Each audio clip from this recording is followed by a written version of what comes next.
proudest day and the proudest time in the seat of a rally car, because that day and that hour and those minutes, I got the bit between my teeth.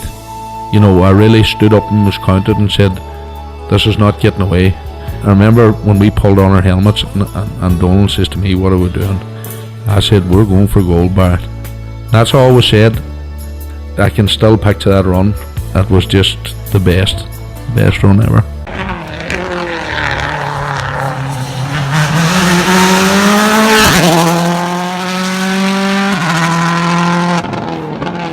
Welcome along to Krunching Gears, the Rally Podcast, Season 3, Episode 34.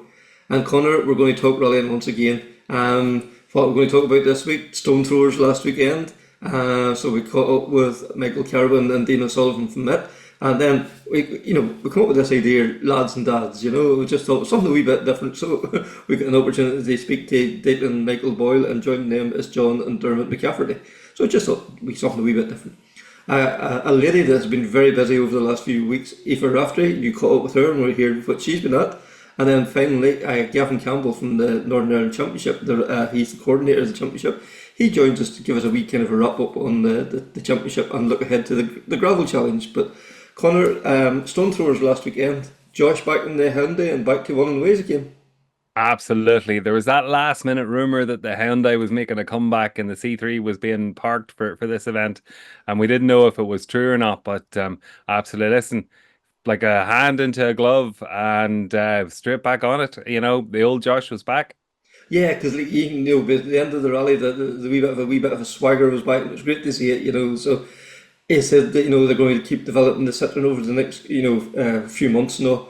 And I've no doubt the Citroen has the potential. That there's just some wee thing just needs unlocked in it, and I still am a firm believer that they will get it sorted.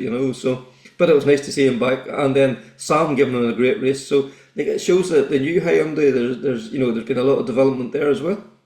Yeah, absolutely. Again, they're still making progress with the car. Now, fair enough, on the world stage, I think the Hyundai's struggling a bit, up against some of the competition. But, in the hands of Sam, yeah, like that was a great fight between the two of them. Yeah, and Patton's shown in the ERC as well too, the pace of the Hyundai as well too. So yeah, there's hopefully there's some green shoots there as well too. And then Daniel Cronin comes third, and then poor Eddie Docherty just seemed to have wee electrical gremlins for the whole rally.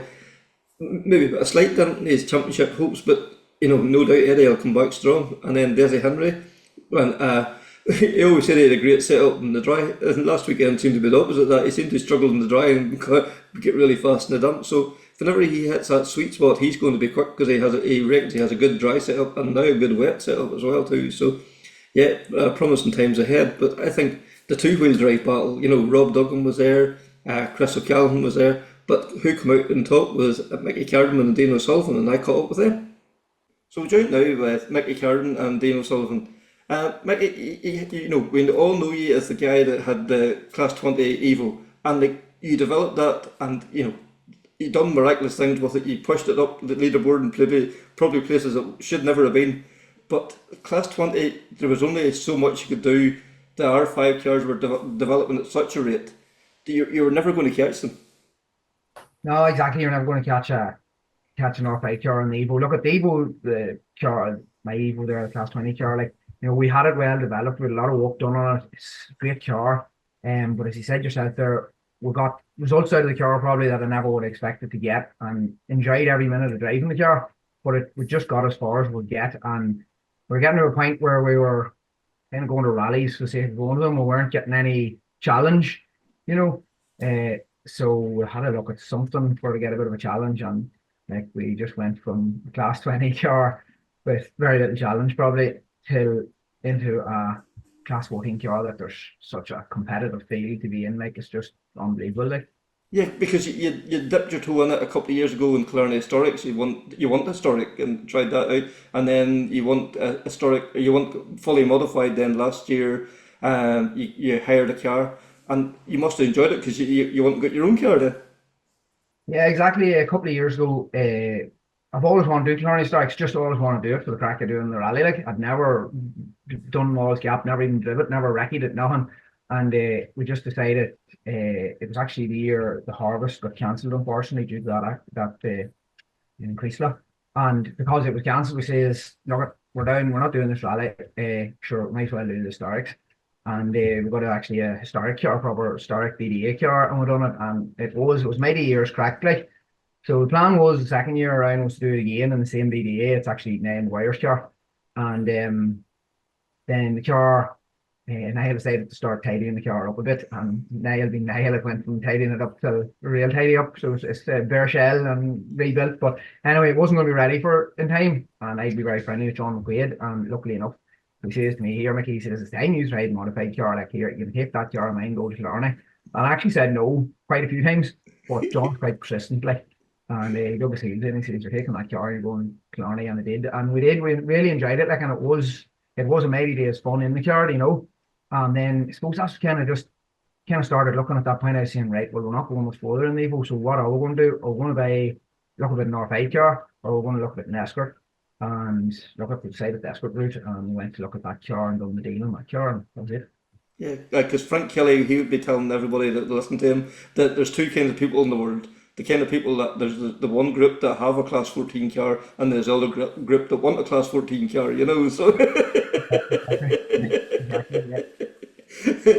But Dean, you know, like you were there for the class 20 years. Like that Evo, there was results got out of that car that should never have been.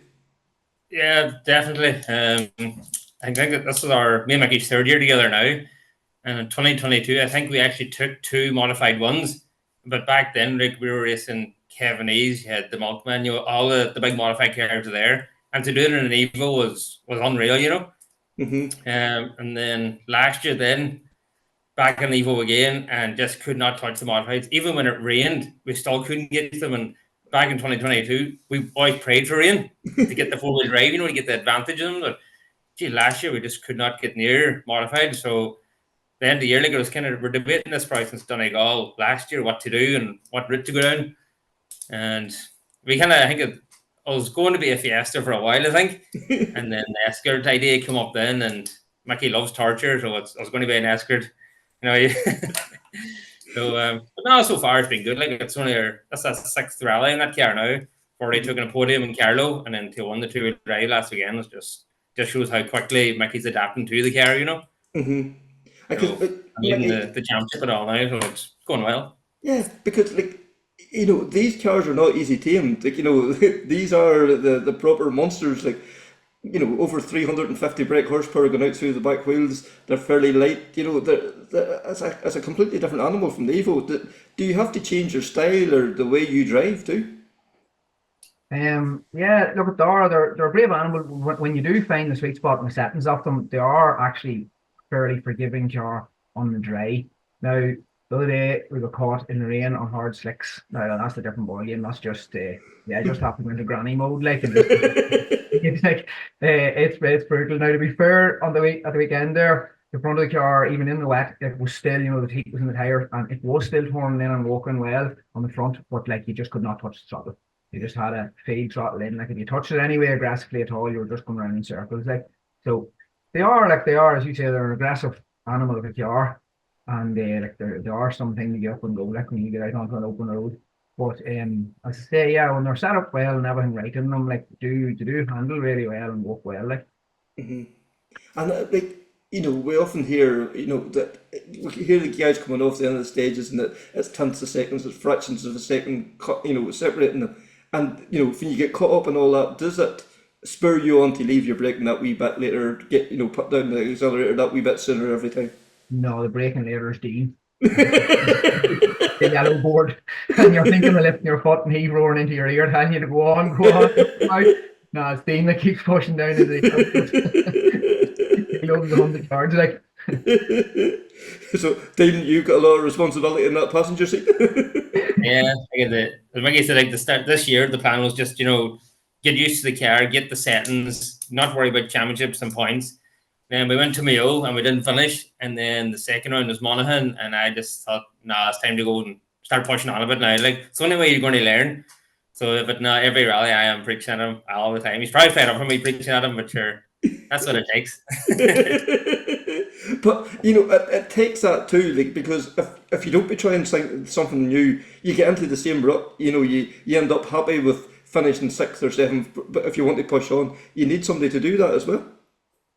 Yeah, well, Yeah, even that is it. Like, you know, Dean will keep you pushing, like, and that is the thing about the modified. There's such a big variety of people there.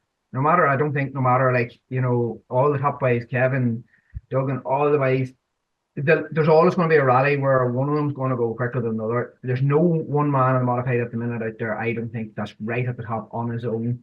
Kevin Gallagher, to be fair, like up in Donegal, you know, would have been a hot favourites for it. And then you had Declan come out of it, and like the times he was putting in was like unbelievable. So there's always somebody there, always going to be egging you on to push harder and push harder. There's no, I don't think you're ever going to get to a point in a modified car where you're going to find that you're ever going to be the fastest and be there, because there's somebody else just ready to nip another couple of seconds out of you, like. And like that, Dean, that must be so rewarding too, because even if you have the perfect stage, there's somebody else could have an even better stage, you know, and that must be even take a lot of comprehension and trying to process that as well. Oh, definitely. And say like it's like we're racing boys who have these cars this year. And said, I guess it's only our 6th rally, so Mickey's still learning a lot all the time, especially at the weekend in Tipperary when it came wet and us on hard tires. You know, it's just a whole different ball game, different style of driving. But now we're managing rightly, you know, and seems to go in the right way now. And like, you know, you look at the likes of Carlo there, like whenever you're racing Frank Kelly, and you know, the guy that had won the Carlo, the Mark II Challenge twice before, and you're going into the, you know, the last couple of stages, and you know, nipping his heels and actually probably taking time out of him, but for a puncher, it could have been a completely different result. Yeah, it was just very unfortunate. We got the puncher, and then we had to have the 2 different size wheels in the back of the car. So you couldn't, as much as Mickey wanted to push on to try and beat Frank, you know, it just wasn't going to be possible. But then Tipperary, then on the 3rd stage, we took our quickest time while Rob was still in the rally, you know. So it just showed again straight away. Mickey was just getting that into the car pretty quick once we got the settings and all right, you know. So yeah. Yeah, like Mickey, I suppose that is the thing. Like it is so many things. It's not just one thing that has to be right. It's everything has to be right to be competitive. You know, it has to be the right tires. It has to be the right setup. Yes, 2 guys have to be in the right frame of mind. You know, everything has to be right to get that ultimate pace. Oh, definitely. Like at the top level there, if you're trying to get the times, there's no room for anything to be wrong. Like, and like, even I would always have said it, but a lot of your work has to be done on a Saturday in recce. Like, there's recce is the key to it. Like, it's getting road positions, getting lanes, getting everything has to be so perfect. Like at that top level at the end, and you know, that is probably where it is working well with me and Dean. Like, you know, we work together on the stages, like, and you know, Dean will speak up and say, "Hold on, Mickey, like, I think you need to keep over this side of the road and get a better line through here and put a plus on this, put a flat on that." You know, and I suppose that is what is working till both our advantages is that we are working together, and we do seem to work well together in the car, like. It takes that input as well too, because like if you hadn't that, you know, you wouldn't be pushing on to that next level as well. Definitely not. Like, if you can't, you have to have 100% trust in your navigator, and if you don't, like, you're going nowhere. You stay at home. Yeah. As simple as that. Like, if I didn't, there's a certain few navigators for me, and that's it. Really, after that, I'd leave it here at home. I wouldn't bother going to rally. And because you needed that reassurance, you know, voice coming into your ears. Yeah, it's just you get used to a person, and when you get used to that person, when you hear them telling you to go on and push on, like Dean, you know, pushing on that there.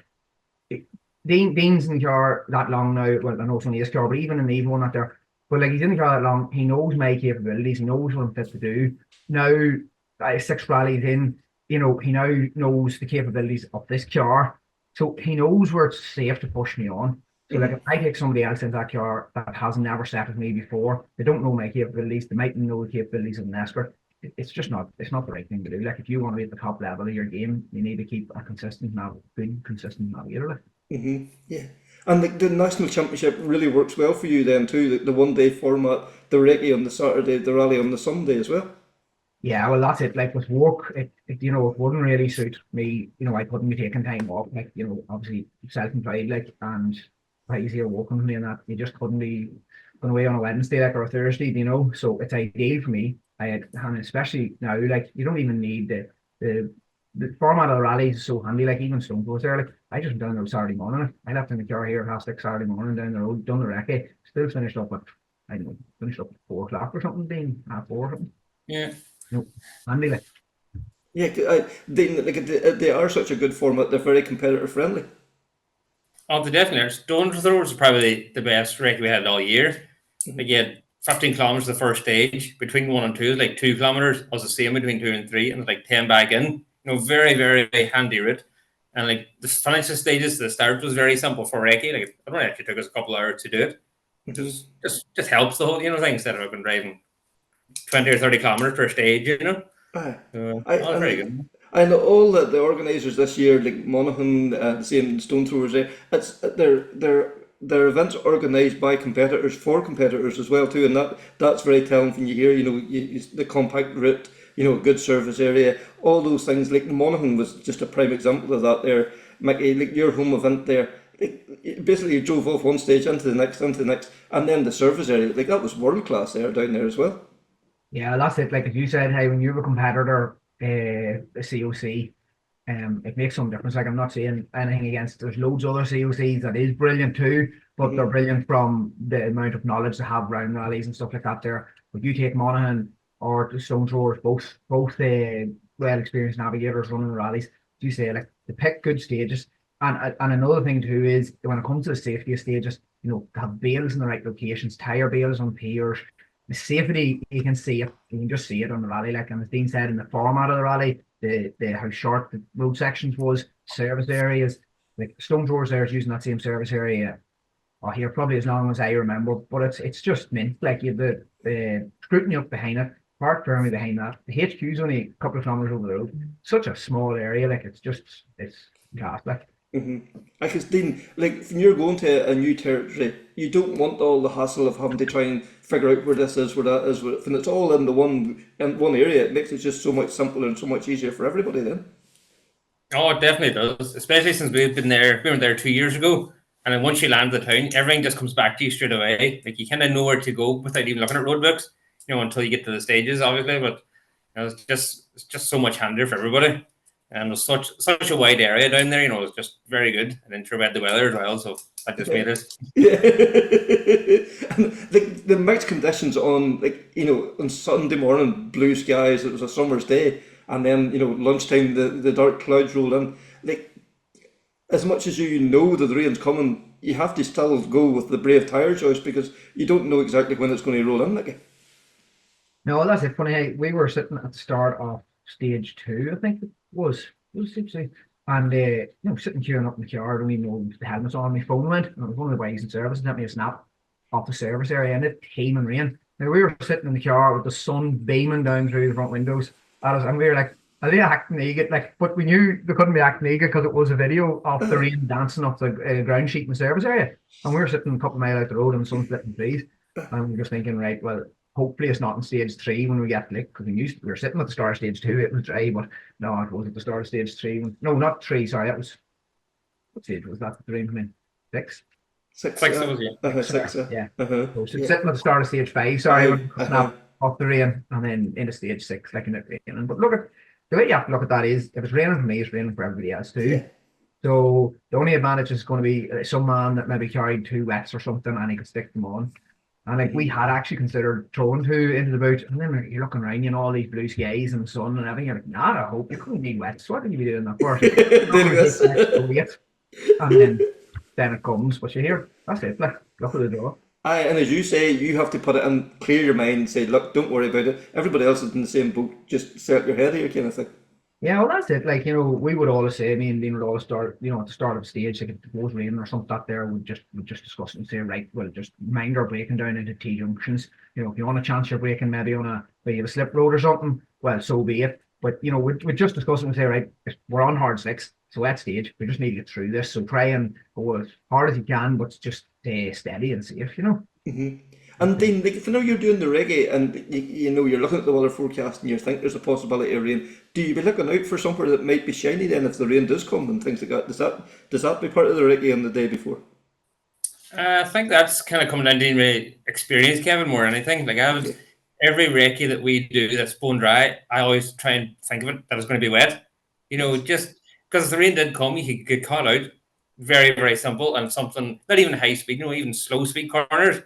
There's like even down in Tipperary on that stage six, and even stage 8 we had it wet. There's some of the 5 and 6s for us being tight, you know, just like glass. You know, if you didn't have the marked in, you get caught out doing 20 mile an hour, you know, and you could be off the road, you know. Yeah. So I think it's just experience over time, and all that'll come, you know. But Yeah. Because I seen that in Donegal. Like there was a sure rain in Glen for the second passing through Glen Village, and like it was like a nothing of a sure. But cars suddenly were coming into it and they were spinning and getting on. It takes very little rain to just upset those cars because they are on such a fine edge, and then there's so much rubber down from the previous run of the stages and things as well. Yeah, well, that Glen stage you're talking about, I was caught in that one. So I experienced that. Yeah, it was lethal too. Like that would have been my first sort of stage. I got a wee bit in morning rally. Me and Dean got a wee bit of a skip to rain towards the end of maybe the last stage or something on hard tires, but it was nothing compared. Glen would have been my first rally up and out on a completely hard slick, like, and it rained like, and yeah, it was cruel. Like, sure, out of Glen Village, you were just sitting spinning like crashing down the road, like. Yeah. But it is funny, like the way, and I think it seemed to be similar in Tipperary, was like one half of the stage was dry, and then you hit this wet section, and then maybe the last bit of the stage could be dry again, and it must be so hard to try and kind of switch your brain between the two, between dry and wet almost. Yeah, well, that's it. I suppose the worst thing is, when you're coming down the stage and it's bone dry, and like literally, we've all seen it in Ireland. Like you just come around the corner and there's just a line across the road where the rain has started. Like, and that's the worst bit, because you could come lumping down 300 or 400 straight down into a T junction, and the next thing, just as you come to the 200 yards from the T junction, you just see the road soaking, like, and you coming flat. So like, that's, I suppose, you just have to kind of try and keep the eyes peeled. Be ready for it. That's where Dean comes in. That's where Dean comes in then. Yeah. So I suppose now, like that, now the result of the weekend then puts you in now in a great position then for the championship. Not something you just were thinking about at the start of the year, but I suppose now Galway summer and the harvest coming up, two always great events as well too. So does that change the mindset? Do you start trying to drive with championship in mind, or do you keep the same mindset as before it's worked up to now? Yeah, look at I suppose you say now that I think we're maybe sitting top of the Mark II challenge in the national championship there. So like, we're gonna have to try, I suppose, and give a good hard push. Galway and Donegal will definitely be two rallies that will get a strong modified field. Let's say you'll see, even the next Donegal there, you could have Milkman back out, you could have Kevin Eves, and you'll definitely have strong modified field in Donegal, and Galway generally always the same again, So they're probably going to be two tough rallies in terms of the modified section. But look, we'll just take it as it comes, and whoever's there we'll definitely try and push whatever we can push to find our limits. And then same for yourself too, yeah. Like it's going to be, you've got the taste of champagne now. It's not going to be nice, easy going to let it go either. Oh, definitely. I think we still need to go to Galway. Still keep trying to develop the car as much as we can, but you still need to keep pushing on. That's the only way you're going to get quicker. So now we go, and but nice even get the championship wrapped up in Galway if we could, but not have to worry about Donegal. We'll take it one corner at a time and see how it goes. And I suppose, Mickey, last question to yourself. Like you've made the move now to class 14. Something you're relishing? Is it? Do you still get? Are you getting a real buzz every time you get into that car now? Definitely am. Yeah, definitely getting a buzz in the car, and even on a bad day, like if you were having a bad day, you could just switch off speed mode and just go out and have fun. You can just go out, you can change your driving style totally, and just go down and just slide everywhere. Like you can have such fun in the car without being competitive. You don't need to be at the very top end of it, pushing. Obviously, that's where you want to be, but like you're going to have days where things maybe go wrong, and you're going nowhere anyway. So you might as well just then go out and have fun for the rest of the day. Like. Yeah, lovely to see Mickey and Dean taking their win in the two-wheel drive. And, it's been great watching the transition coming from the Evo into the Mark II. And Mickey really is getting to grips with that car now. It's lovely to watch and see how he progresses with it. That's for sure. Kevin, Dads and lads. Yes. It's an idea that was kicking around for a while. What's the story? Yeah, we just thought, like, we're always looking for different angles, something a wee bit different, and come up with this idea, dads and lads, and we just thought, it's such a nice story, like the son's following the father's footsteps, and we thought, who better than this, Declan Boyle, his son Michael, and like, there's another son, Matthew, that's rallying as well, but Matthew unfortunately wasn't able to join us. And then on the co-driver side, he co-drives for Michael, is Dermot McCafferty, and then his father John, who's been about forever at this stage, too. So we just thought that there has to be a great story there, and there was, and I think you'll enjoy this chat. So something a little different. We thought we'd get on the two generations of rallying, and like John, you've done Donegal more times than probably you care to remember, but the late 70s were really what started you off. Yeah, my brother started rallying in 1977. Our first rally was a mini in Harvest up in Milford. It's a long time ago, 77. But listen, we hadn't much money and down cars weren't great. But well, good crack, it's still memories. I still remember every minute of them rallies. And then Matt Doherty was kind of big on the scene at the time with Avengers and stuff. And a good club man, and he asked me to do Donegal in 1979 with him. Yeah. So we did it in the mini club man. And we finished last in the rally and won Spirit of the Rally Award. But from there on, I've done 42 since that, and 42 starts. I did the rally with just crowding the other night. There were 12 different drivers, over 42 times they started. Yes. But I still enjoy every minute of it. And I know we're getting longer in the tooth and all that. And I still enjoy it though. And like back in 77, was there somebody local that inspired you to get started into the rallying, or where did the grow come from in the first place? Well, it used to be night navigation rallies, and Sammy Fisher was a good friend of mine. He used to play in a band actually in Lahey Hall, and we used to meet Sammy after dances and stuff like that there, and kind of got inspired with that. I did a few navigation rallies with Sammy. That time I won one, and then the stage rally came up, and we're all young and mad in cars that time, and driving around in minis in the cars after you're in Ballinral. So really, yes, what kind of led us on to rallying, and so every bob we had, and every bob Bernie had at the time, we put it in the car. And never got much of a back, but let's say we no regrets. Really enjoyed it, and just went on from there on, and really never won much. Not class one then again, or third or second class, but that's what kept us going. Yeah, you walk around minis every night in the yard, and then one time he went away till I only drove once in the rally, and actually in Milford as well. It was a Harvest rally a couple of years later. He went away on holidays with a girlfriend, and the money was in the shed, and the rally was on the Saturday. Myself and another local guy took it out, and that time you could enter the rally on a Wednesday night, and we entered the rally and crashed the car on the second stage. Imagine the scene when he came home, what the crack was like. But I don't know, we just, as I say, we kept going on and progressed in bigger cars, but then we started navigating for a ways and went on from that, Yeah. And Declan, you're from Lettermichael Ward. There's a very famous man there that inspired a whole generation of Donegal drivers, Vincent Bonner. Was Vincent the inspiration behind you getting involved? He was, yes. I remember my father taking me to Letterkenny to one of the Donegal Internationals. I don't know what year it was now, but it was probably about 8 or 10 years of age.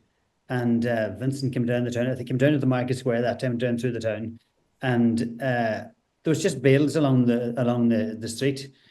And he came down the hill, it was like a square right, but he came sideways across the road, and the front of it, I remember, I can still see it. The front of it was just pointing at us, and I thought it was going to come through us, because it was the first car that I seen in a rally. And ever since that, we went to a few rallies then, at that age, but that's what got you going at that age. Mm-hmm. Especially, if it was somebody you knew, somebody you recognised from the local area, and that can leave a lasting impression. You can still see that as clear as it happened that day. Yes, exactly. You can still see it pure clear. And it might have been around that 1983, so probably that's right. I was born in 74, but 9 years of age. That's when I would have been when he won. It's 83 when Vincent won it, wasn't it? It was. Yes, it was. Yeah. Yeah. But that's where it led on from there, and you always wanted to go back to it. And back then in 1997, I done one rally. It was Galway summer. Myself and a local fellow, Patrick Elliott, from Ellis Bar, just around the road, and we'd done Galway summer in a twin cam. I remember we bought it in the north on the 12th of July. We came out. We had some spares package with another old engine in the back of the rally car, a few spare wheels, and we drove it home from North Island. Came through Dungiven and a double-decker bus on fire in the middle of with the steer on it. And we had no insurance, we had nothing, so we thought that we were going to be arrested, but we got away with it anyway.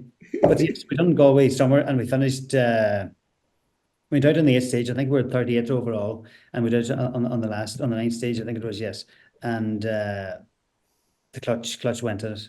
Great. But then work came into place then, so I had to head away to work.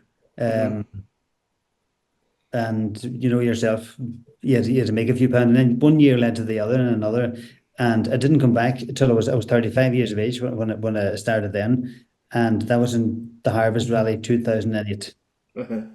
Yes. And you come back then in a twin cam again, wasn't it? Then? I came back at a twin cam again, yes. It was a fella that's I knew in England in Gartrek, and it was a Gartrek shell, and built a good 1600 car, but I just couldn't get the grips of it because I felt there wasn't enough bloody power in it. So a cousin of mine then had a 2.5 Millington, and I fancied that. So I done one rally in the twin cam, and then Galway summer in 2009. I started in the 2.5. With the UK license, so you could jump in there with the UK license. You didn't need all the You license. didn't have to you didn't have to build up or whatever. Then. Yes, you didn't have to build it up. So you stayed under the 2.5 and built it from there. 3 years later, then we won Donegal International, the modified section. And that 3 years, there was a lot of rallying done in a very short time, wasn't there? There was a lot of rallying done, yes. I think we're doing maybe 16, 17, 18 a year. Michael would probably tell you better, he remembers it better. But we're doing a lot of rallying, and we've done a lot of rallying. We got a good few ones out of it, the two ones out of it. Yeah, and Right. You didn't. It was the first 5 or 6 you didn't finish in the twin cam, and then the Escort was originally 2.4 actually when you bought it. Yeah, right. That's right. And I think your first actual stage rally finish, you were 3rd overall in the Midlands that time. That was it 2009 maybe, or maybe That's maybe it was 2010 actually. Maybe 10. I think it was 10. Yes, against Morris Moffat. Yeah, that was the first one against Morris Moffat in the Midlands. Yeah, or sorry, that was 10. Oh well, you finished it in 2009, then 3rd overall. Morris won it that year. Yes, that's right. Oh, that's the year that Morris won it in 3 wheels, was it? That the year? Yeah, that's right. I think you're right. That's right. Snoop was there and all too. Yeah. Yes, you're right. Yeah. Yeah, that's right. Trevor Mulligan maybe second that time. I think so. In the orange Escort. Yeah, you're right. he's hard too. Yeah, but this is the thing, and Michael, you must have been very young at that stage. What you were probably.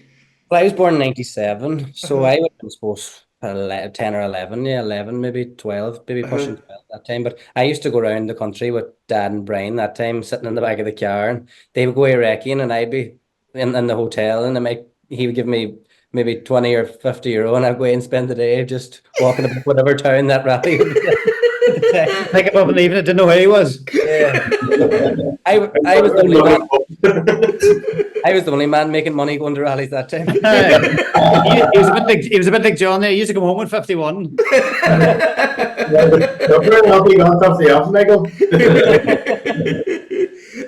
And Dermot, I suppose the same question to you. What got you started? Obviously, your dad and your uncle was obviously a big inspiration for you too. Oh yeah, it was. That was them there definitely, and I suppose every June you were put into the car on a Friday morning. Don't think I ever went to school on a Friday morning of Donegal in my life. You were just taking the Donegal rally. Mum took us everywhere, over to every rally, and used to go same as Michael. We would have been I was different. I probably ended up I was away in chase cars and service cars and stuff like that. The time they were chasing big time. And you're just bundled into the back of the car and you loved every minute of it. It was a great time, and then Eamon McCafferty came at me about sitting on. I was dying to get sitting on and went with Eamon. was Dad started with him and I started with him, so Mhm. Craig Green started rallying with him, so it wasn't a bad place to start.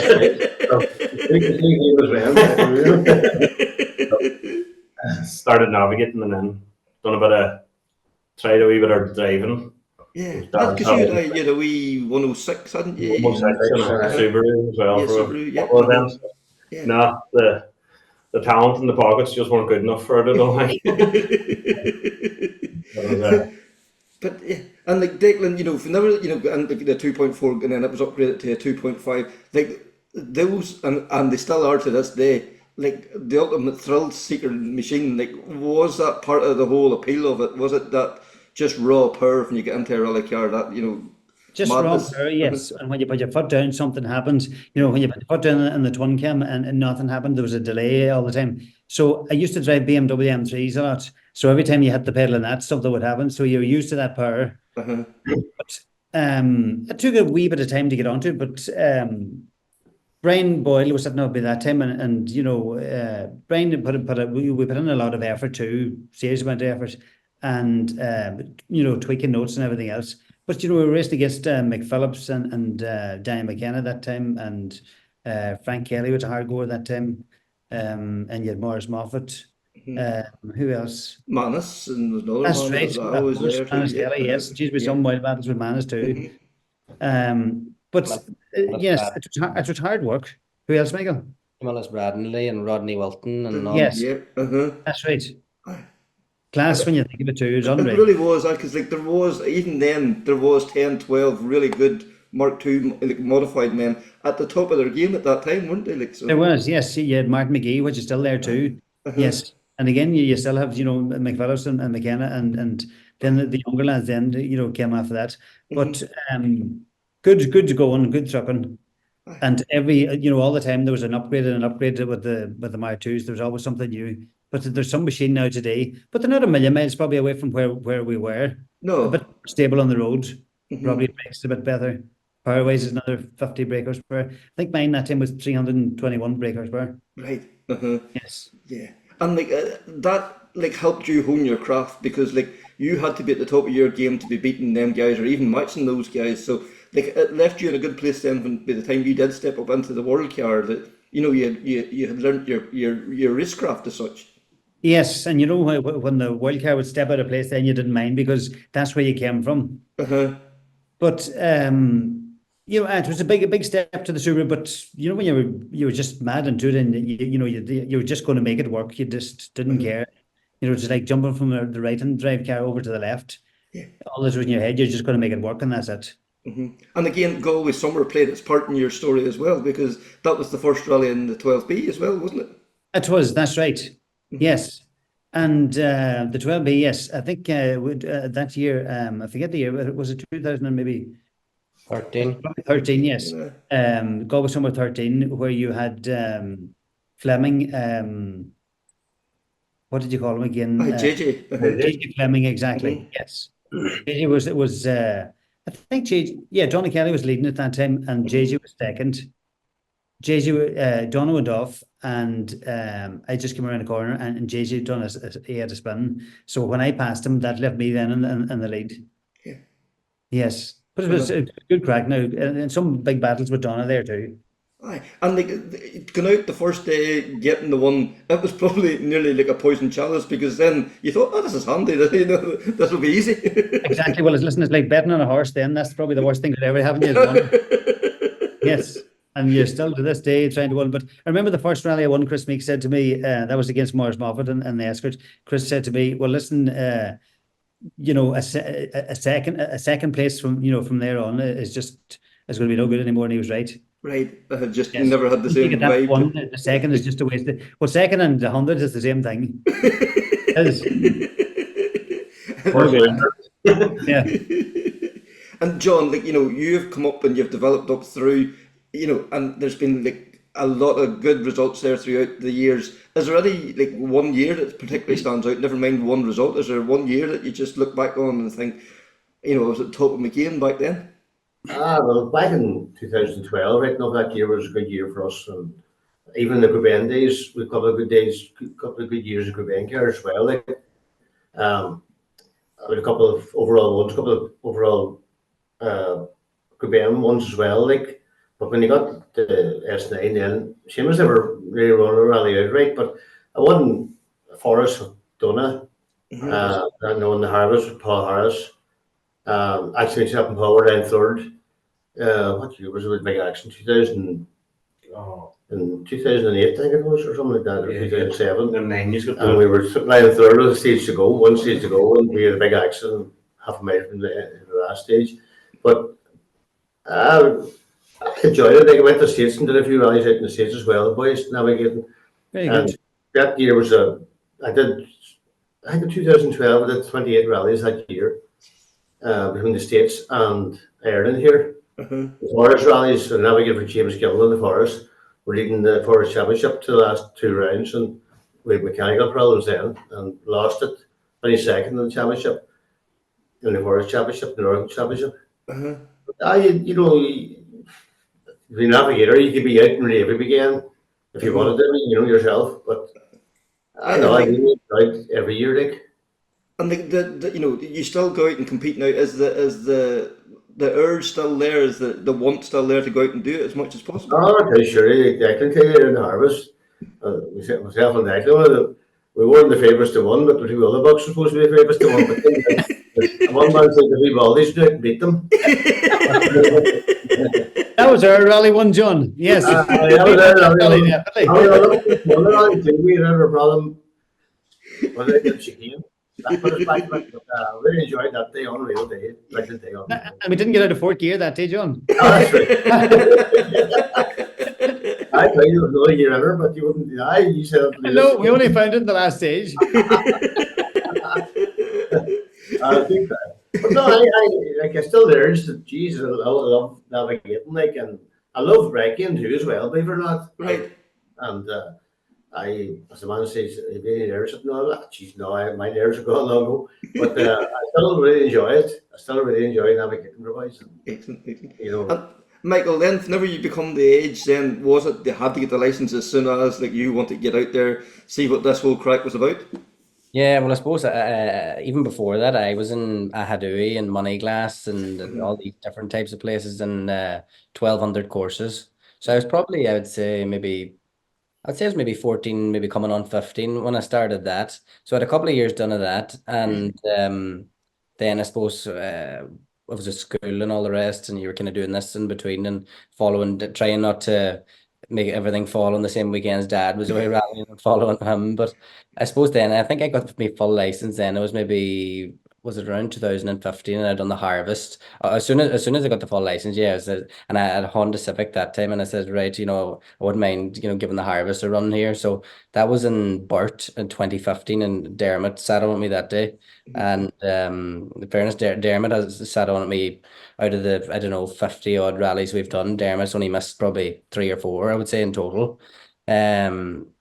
So no, we went out that day and we had a good run in fairness for the first day. I think we ended up maybe 4th or something like that in the juniors, and the juniors that time was, you know, competitive. And I suppose after that, then it was the Honda Civics were a bit like the Mark II Eskers. You know, you're upgrading them and different gearboxes and different suspensions and different brakes, and you know, you're moving them along all the time. So we done a couple of years in one of them, and I think maybe it was maybe 2018 or 19, we changed then for an Evo 9, done a season or 2 of that, but we were kind of maybe a bit too sore, and then we kept breaking them. So But even the Civic days, like you were showing your intention, you want left-hand drive very early.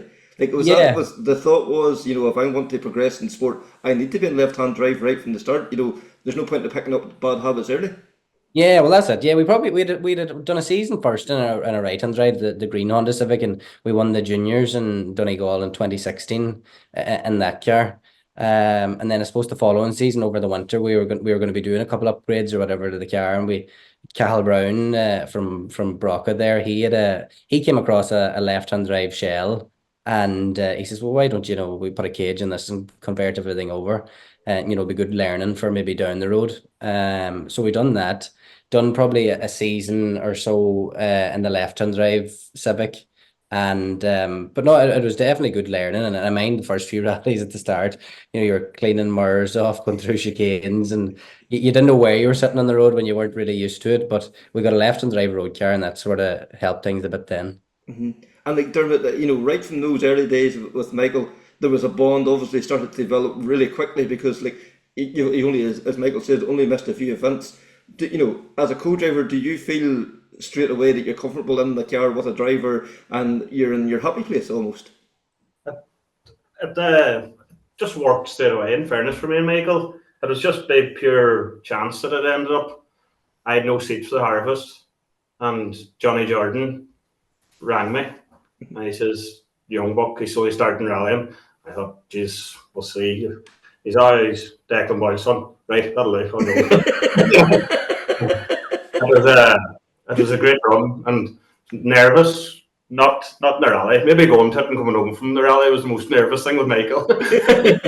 You're more nervous now than you were at the beginning. I know now, that's the problem. It's even from Declan, and you see Declan and Brian being together, so it's so important to navigate the bond between everything just works once you, from doing notes to going out, when things aren't going hard enough, when it's going a wee bit too hard, when they're pulling back, and it just works between you, and when it clicks, it's starting to go very well.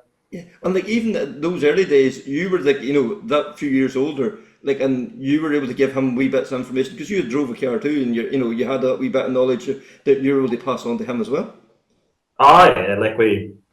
It was keeping the thing on the road, I suppose, more than anything. We had to keep the head. I kind of had a wee bit of experience. For our second rally, I was going out to win it. Sure, rolled her in the first stage, me and Paddy McGrudden. So you kind of learn, pick up them wee things from early on. But Michael, in fairness, he was a great talent from the start. And he was always quick. It's just not sadly, they're just, the boys are so busy. And it's just not easy getting out doing. You see these young bucks now that they're putting so much hours into, and not saying they're not working, but some of them have handy answers, but it's just so much work now. So it's not just a matter of turning up on a Saturday morning and going for it. That's for sure. And Michael, there is work is the priority for just guys. Rallying's the hobby. You can't spend every evening going through a DVD or working on your notes and things like that as much as you'd love to, and you do your best. But work is the number one. Oh, work's the number one, and even there, we were in the UK for a couple of days earlier this week, and next week you could be away somewhere else, and you're planning different events and looking for staff, and it's an ongoing thing, and pubs there, our game, I suppose, they're open 7 days a week. It's a 24/7 job, so you have to try and keep on top of it, and if you don't, I suppose here. That's how the rallying's all put together. So you have to look after number one, and then when you get the time, and I suppose you need to be in the right frame of mind, I suppose, to go rallying too. Because if you have too much on at work and other things playing on your mind, it all shows in the stage times then. Because you need whenever Dermot says go in your ears, you need to have a clear head. Yeah, exactly. And down to if your phone's ringing and WhatsApps are going in the middle of the recce, and you're looking at them and you're trying to focus on the road, and you do need everything to click. And I suppose, but no, we're trying hard. We're putting in plenty of effort as much as we can, I suppose, when we can. But no, we're still just lacking that, maybe that, suppose, that last tenth, but we're trying to find it anyway. Yeah, it'll come, no doubt. And Dick, and then going into the world years, whenever that Subaru, it was the ultimate of its time, the ultimate tarmac rally car, and you were getting everything out of it. You had you had 2 really, really good years. You won nearly everything that was going. Was that the golden years as far as you're concerned? Definitely was. It definitely was, and we got it at, after 2012 when we won the two-wheel drive, the national. We changed then, and I think it was we made it on Ulster, Michael, 2012, was it, or after that? Yeah. Derek McCafferty done Ulster 2012, and then you bought it after that, yeah. Yes. So I think we got a rally or two maybe at the end of 12, and 13 was a good building point, and 14 we sort of cleaned up. What 14, It was a good car. Tim McNulty had great luck with it before that as well. He won a couple of championships. In 2014, yes, we won the national championship, the Tarmac, and the better one was Donegal. Isn't that Yeah. amazing? Like it is even, it's the one that stands out above everything else. You won, the titles, everything else, but Donegal is still the one It's unreal. It must be just because we're from here and we've seen it so many times when we're young, and it's a 3-day event, and it's for us, it's the big one on the calendar every year. And when you start off in Galway International, it's about Donegal. It's all testing really before Donegal. Because Even I spoke to him in McGee there a couple of weeks ago, and like we are the furthest wee point on of the coast of Europe, and yet it's the one rally that it's known around the world. Never mind in Ireland or even across Europe. It's the one rally that can attract people from America, France, whatever. This year there was such an influx of nationalities coming over to spectate at the rally. It's for our wee rally. It's got some. What's the word I'm looking for? Some the reputation it has is just unbelievable. It is, and suppose it's probably where we are, and the sightseeing of it as well. It's some class sites, and for tourism and the sea and the mountains and the whole lot. And then if you get a little bit of weather in between, this year is definitely the biggest year I've seen since 2009, spectator wise. Yeah, You're traveling. Oh, sorry. Go ahead. Sorry. You're traveling at a speed, and the ditches was lined with people, and there was no end to it. Class, great to see, and then you had the weather then on top of it, which was great. you can see the likes of Matt Edwards coming over there now, and he's probably driving himself mental trying to win Donegal. So it must be something. Like. Aye. So That's the thing, John. Like you've seen it develop, right 70s, 80s, 90s up to the current day, and every year the rally's evolving, it's changing, and it's getting, it has become now the dual and Irish rally, and its reputation is spread beyond. Even in those early days, it was still a rally that was held in very high regard. What do you think makes it so special? Oh yeah, well, Declan says there, the weather and the scenery and the crowds, and the stages, the fantastic stages. You not get any better stages in Europe. There's Knockalla and Anti-Drive and Planet. Even the Friday stages now, what do you call them? McCafferty done. I think that's the second rally they ever used it in. At some stage, Planet Head, or what do you call Mount Head, all them stages, Cool Cross. There's not a bad stage in Donegal anymore, and people come to watch. Okay, use the same stages nearly every year, and okay, they change some of the notes, but yourself, when the stages, the boys are going hard, and they come to watch them cars, all the Mark IIs this year. Look how many Mark IIs finished in Hot 20. And I know friends of mine came over from the States this year to watch it, and they couldn't believe there were 5 cars and everything. They were right down to car maybe 70. They were staying on to watch cars right down to the 80s and 90s, and I reckon every one was brilliant. And the boys in Donegal as well, even the nightlife, ship drinking there again, and all that, and they wouldn't drink it on time because it's too dear. But no, the people like that there, and they're real rally fans, and they rally themselves in the States. They come that far just to watch the rally. They came for 4 days, for 5 days actually. Yeah, Michael, I think another thing that we don't probably promote enough is the people of Donegal. It's the welcome they give the rally as well too, because they embrace it. They want it. The people of Inishowen were mad to get the rally back up there this year. And we know it's an inconvenience for a lot of people closing down their road for a day and one thing and another. But they welcome it. They want it in the community.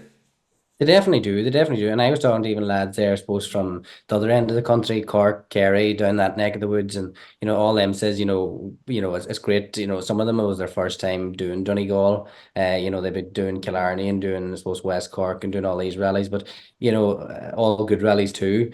But they came up and they says, everybody was so welcoming from start to finish. Timekeepers, marshals, down from sign on to the whole way through scrutiny. Everybody they went, it was all a welcome, and glad to have them there. So they said, they'd definitely be back. And I think there's a lot of competitors that all enjoy the whole experience. And it's 3 long days, but if you manage to get the 3 days out of it, it's a brilliant experience. Yeah. Yeah, and like Dermot, your dad was saying there about it's everything. It's not just the rally. It's everything that's involved. It's the stages. It's the scenery. There's just so much more than just the rally. It's the whole carnival nearly. Yeah, it's got so massive now. Even it's building. It's got next today now with the Thursday evening. Yeah. It's nearly like a 4-day rally. You're getting ready for everything, and the Thursday evening there in the town's brilliant in Letterkenny, and the people, as you say, the people welcome it. And even last year, up being beside us here, like I was in the post in some of the stages, and they were all, they didn't really know what it was about. And sure, they were all nearly disappointed then when it wasn't coming back this year. So there's just, it is a great rally, and it's great to have it on our doorstep, And like, as I say, leading up to Donegal, you sit nights there watching DVDs of boys doing rallies, and I think one of the best ones is in Eire, Declan got up Knockalla in the 12. Like that's somebody at stage and some driving like over at him and Brian called notes over it was class too. Like he just kept him right everywhere, and then you got that I have you. Some talking like. It wasn't under control when he was saying that. Poor Cameron didn't catch half of it. Listen, the other thing too that's moved on massively too is roads. Roads have moved on, and the Donegal County Council, as much as we give out about them, we should be praising them, because them roads has come on since I started in 2009. Them roads has come on an awful lot. Yeah, that's right. Big time. Because they're giving us the ideal surface to work with as well too. They are, and it's getting it's European stuff now. We used to use a Farsi suspension, but it used to be grass up the middle of Knockalla when Dad started. On the there was no white line, just grass. But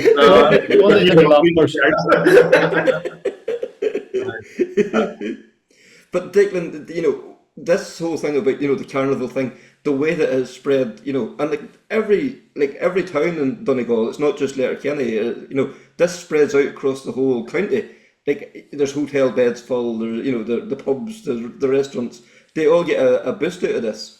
I do. Well, listen, it's a good bit away from the likes of Letterkenny, or from Dunlow to Letterkenny. It's a good bit away, and we had, there was people staying in Dunlow, and a lot of Airbnbs around here too, for where we're from, and they're still only 30 mile away, and suppose it keeps the cost down. But you cannot get a bed in Letterkenny because people even tried since this year, a couple of days later, and they're gone again for next year. Yeah. So it's people stay in places and book away a year ahead. Because I know people who stayed in Pedigo from Cork. Yeah. Stayed up in Pedigo. Every place you can get. Yeah. I know. Airbnb. How many million is this bringing into this economy for that 1 week in June? Like it's like without the rally, Donegal would be a poorer place. It would definitely takes in a lot of money now. It's millions. I don't know how you would calculate or who knows, but it's a lot of millions anyway. Good for the economy, good for the county, and yes, what John said there too. Everybody wants the rally around. There's very few that doesn't want it within the county, and it is very welcome compared to some of the other counties. But great county, great stages. I suppose even the way the guards, the local press. Everybody gets involved trying to make it in a better event, like as much as the organisers can do what they do. You mentioned the county council, the way they've improved the roads, the guards, the way they've, helped with the traffic flow, the press for helping publicise the event. A lot of papers only concentrate on GAA, but come June, the rally stuff starts creeping in as well too. Yes, and you're right, yes, the guards do, and especially them on the motorbikes and everything else. And they're keeping manners in the place, and without these people, you wouldn't be able to run the rally. And all timekeepers, marshals, everybody, and everything. It takes an awful lot of people, and Eamon McGee and team there too. They run a great show, and listen, there's nobody else can match that. No, because John, all these people that's doing this is all doing it on a voluntary basis, and they're doing such a professional job for no reward really. Yes.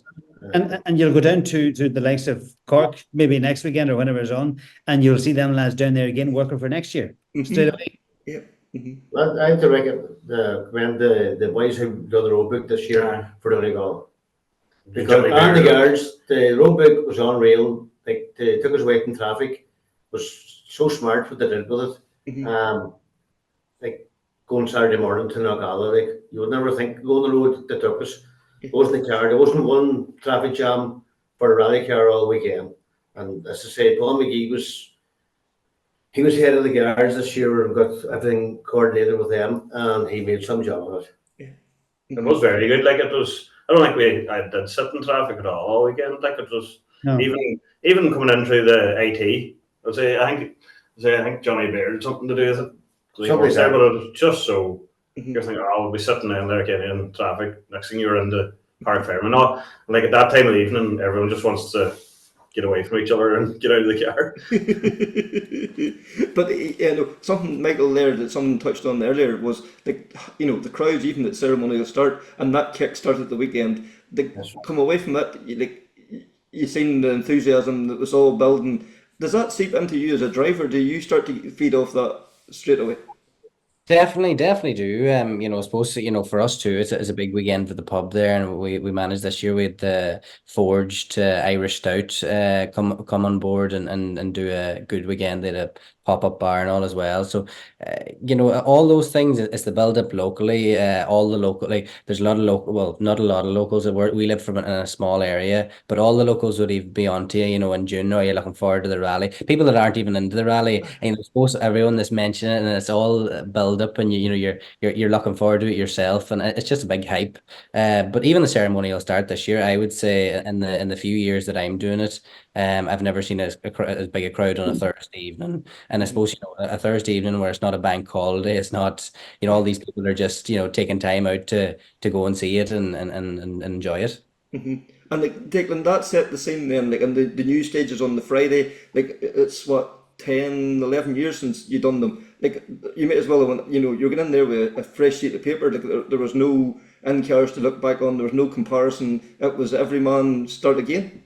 Yes, it was, and that's where I really noticed the roads, because I remember, I forget what stage it is that it goes along the coast. So the coast will be on the right hand side, and where you're flat out, there's a chicane at the top of the hill. That's the first one. Yes, exactly. The first stage there. Yes. So I remember that, doing that in the escort, and you're flat out, and the road was up and down and over back, just crazy. And the two doors open at the top of the escort at the top with the speed, and it's just suicidal. But listen, we coasted along there lovely this time. That's what I thought. Well, listen, Donegal County Council needs a wee praise here. And them stages, man, the great stages, they should be run more often.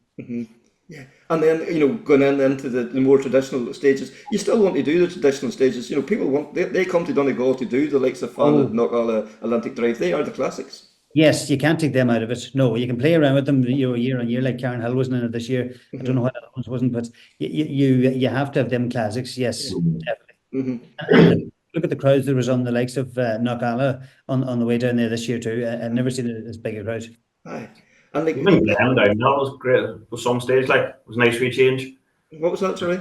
Even Glen Village going down the hill. Yes. Well, it's down the hill. And them R5 cars, they just hold on forever, you think? You are all now in the latest generation, Rally 2 R5 cars, and we've said in this podcast, and I'll be the first to say, but I thought from the world cars were gone, Irish Rallying is going to be the power for it, but it has really taken Irish Rallying to the whole new level. Declan, you were on the world cars, you stuck with them, but you've went down the R5 Rally 2 route now over the last few years. They are such a rewarding car then whenever you get on top of them.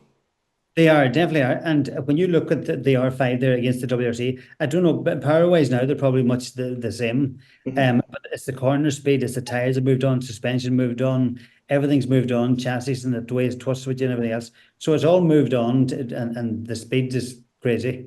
Yeah, because if you put a 12B and your Citroen side by side now, you'd probably be quicker over a stage now in the Citroen.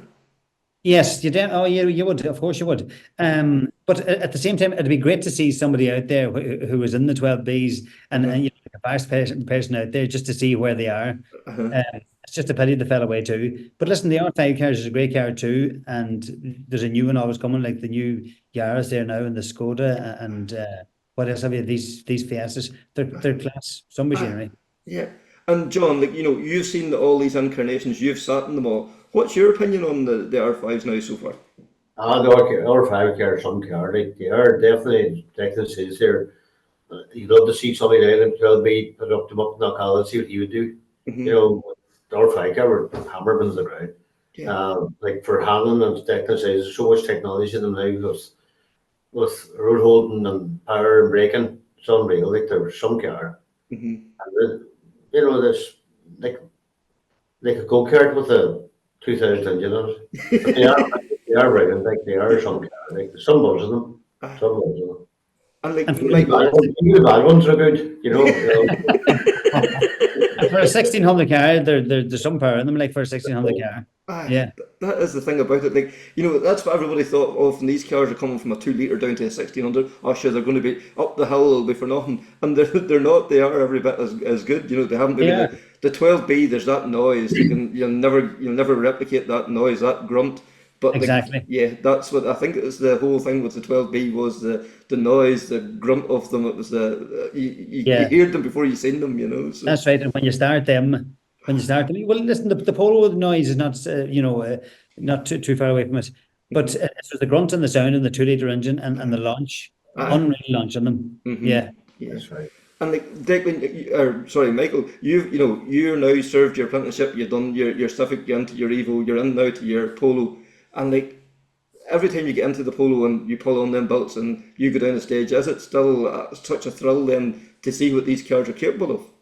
Oh, it is, and they keep surprising you. Some places you think this thing will not hold on here, and next thing you come around it too slow, and then the second pass you chance it a little bit quicker, and the third one a little bit quicker again. But I suppose coming from the lower classes and working our way up, now you're trying to get to the sharper end. But everybody's going really hard nowadays. I suppose in Donegal there was probably 10 or 12 drivers. On any one given stage, there might only be maybe 8 or 10 seconds between 10 or 12 cars. There was some of the stages there in Donegal, there might be 4 or 5 cars on the 1 second after 20 kilometers. So the racing's got really tight. I suppose everybody's putting in an effort. Everyone's working on their notes. The cars, the R5 cars are probably leveled the playing field, because I suppose with the specifications and all, they're really closely. I suppose different manufacturers, the likes of the Citroen or the VW or the Fiesta, or there's 4 or 5 manufacturers there, and they all have their pluses and minuses. But I think as an overall package, there's none of them that far away from each other, really. Yeah, because it was Joe Sharp said to me in Donegal, the top 5 places was 5 different manufacturers. And that just says it all, that there's no one car that's yards ahead of everybody else. The cars are so evenly matched. It is, as you say, a level playing field then, really. Yeah, level playing field. And I suppose looking back, maybe, 8 or 10 years ago, that would have been 5 or 6 Subarus just in a row, or maybe there might have been a Focus maybe or something, but you only ever had 1 or 2 cars that you would have went for. But, I suppose looking at now, you have more options.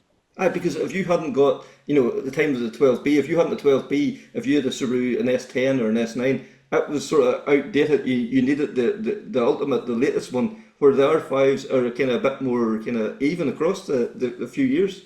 Yeah, they definitely are. And I think, even now there's, one particular stage might suit one of the cars, but then another stage might suit another one. But so I think, as an overall thing, they're fairly close, and it's just, us as a driver or a navigator, you just have to sort of, try and get whatever one suits you best and try and work with it. Because I suppose, like, Dermot, you can feel what a car's doing through the passenger seat, and you can think, is this car right or is this car not right? And it's that all plays into how the car's set up, and you can give your wee bit of input there as well. Aye, you do. Yeah, definitely. It's from both sides. As always, it works better having 2 heads, I suppose, working in the car. But they seem to be just that wee bit. They punish you if your notes aren't right, if your driver's not on it, if your setup's not proper, you get punished. Like, you don't get away with perfectly, unless it's perfect. It has to be, especially the way the boys like say Eddie Doherty and all them, and David Kelly coming up now, and Michael probably in the same bracket of them young bucks now. They're all at top pace, like, but it's just it is so much work compared to, I suppose, a couple of years. Well, I don't know what it was them years back, like, but it probably wasn't easy then either. But it just seems to just have upped the level, and it's a great race, and it's bloody brilliant racing, like, and even us down to Limerick to getting third overall in the national, like, and beating Daniel Cronin, and you felt like you won the rally coming up the road, like. I was still only third, like, still third overall. Yeah. But, And like John, like that's the thing too. Like we're often talking about the golden eras of rallying. Like we remember Bertie Fisher and Billy Coleman and these guys. Like we're going to look back in a few years' time and say that was a real golden era of Irish rallying. Like there's 4 or 5 seconds covering 8 or 9 guys. Like this is superb rallying. Oh, without a doubt, superb rally, and as Dermot said there, you have to put the work in now to your notes, your DVDs, or else you're left behind. You don't put the work in and get the car right and do your testing properly and get your tire choices right, which is a big thing too. And there's a lot of boys out there now who have tire or weather crews and all that out in the stages, and get a lot of information back from them. Like years ago, you just looked at the sky. There's raining in the Gala. I'll put on silhouettes. It was raining over in Garrigard, put on a drives over it is, but it's different now. It's great. Like, it's very technical now, and then, like, the amount of money them boys spend on cars, it has to be like that. Like, they're not out for the fun, they're out for the race otherwise. And once the flag drops, and it's just serious stuff, like. And I suppose we'll start wrapping it up. Like Dermot, growing up, John was the your inspiration. Were you so proud of him? Like, and now, to see him still competing this day and still doing it at a high level, it must give you great satisfaction to think that this could be something I could do for a few years. Listen, I suppose I'm only 20 years or so at it, like, but it's mad to think that how long Dad's at it there, and still you see Donegal coming up and maps out in the house and just going away with rally bags, getting ready, and the amount of work he puts into is mental, like, and you think, how could you still be bothered, like, but it's still mad to do it, and it's like a first rally, I think, every year for him. Like, if I'm like that, it's his age, I don't know what I'll do. I'll send myself into mental. And then, John, to flip that round, like, to see for Dermot has come up there, third in Limerick, having a real good battle there in Donegal and all, that must give you great satisfaction that you've learned them well. Oh, God, without a doubt. I think Michael and Dermot and even Paddy and boys like that, I'd be proud of them boys. And you get a great sense of satisfaction too as well when the boys are doing well. Because this year in Donegal, okay, we were a bit behind, but every time we come off a stage, I always looked up the road to see the pole going down the road to see and look at the times, check the times straight away. I would check their times before I check my own. Just because you kind of, you got to that age now that I've been looking out for them, and I'm really proud of the two of them, definitely. You always knew when he had a good stage time. He used to come up to chat us. That's what we were getting. And Michael, I suppose throw it at you too. Like, you're now competing against your dad. Like, I think nearly there's more competition between you and him nearly than there is against anybody else. Oh yes, if I was second last and he was last, to be good enough to. I think was it Limerick? There was 0.7 between us. Was it? Carlo? Something like Carlo. Yeah. One of them rallies, but no, I suppose, yeah, growing up, I would have followed Dad around everywhere, from the Twin Cam to the Mark II to the 12B to the Fiesta World Car and so on.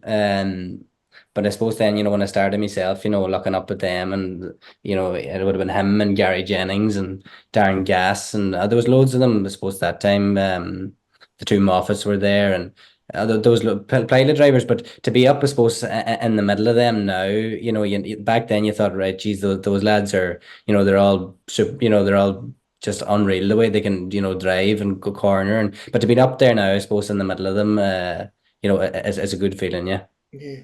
Gary Jennings wasn't able to drive him out too, so. Never seen them in them years now.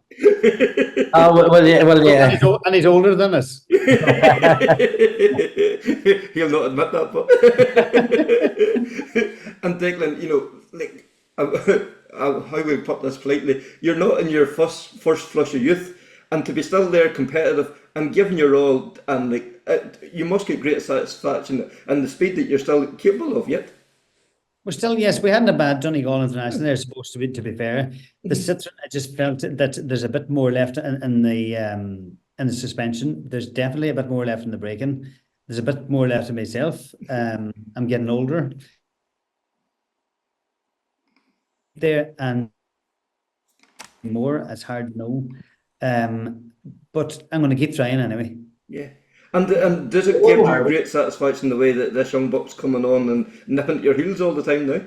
It is, and that's what probably drives me on. You know, it's waking me up a bit too, I think, over the last couple of years, because they're at your heels and they're ahead of you, and some rallies too.